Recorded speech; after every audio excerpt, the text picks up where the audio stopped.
இன்றைக்கி நம்ம பார்க்க போகிறது ஹெச்டிஎம்எலோட ஸ்ட்ரக்சர்.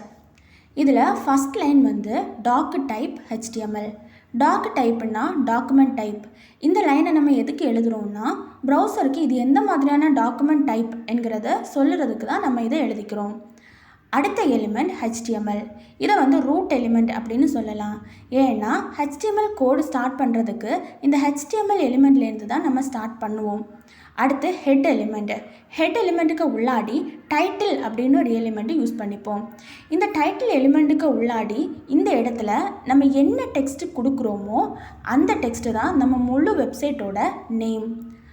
அடுத்து பாடி எலிமெண்ட்.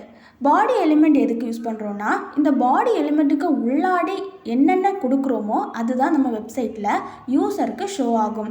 அதாவது இந்த பாடிக்கு உள்ளாடி நம்ம வந்து நிறைய கண்டென்ட் எல்லாம் எழுதிப்போம். அதாவது இந்த பேராகிராஃப் டேக் போட்டு நம்ம ஏதாவது இங்கே டைப் பண்ணிட்டோம்னா அது வந்து யூசருக்கு காமிக்கும். இந்த ஹெட்டுக்கு உள்ளாடி எழுதுறது வந்து யூசருக்கு ஷோ ஆகாது. அப்புறம் பாடி டேக்கோட க்ளோசிங் டேக் அண்ட் ஹெச்டிஎம்எலோட க்ளோசிங் டேக். ஓப்பனிங் டேக் இருக்கும்னா அதுக்கு கண்டிப்பாக ஒரு க்ளோசிங் டேக் இருக்கும். இதுதான் நம்மளோட ஹெச்டிஎம்எலோட முழு ஸ்ட்ரக்சர்.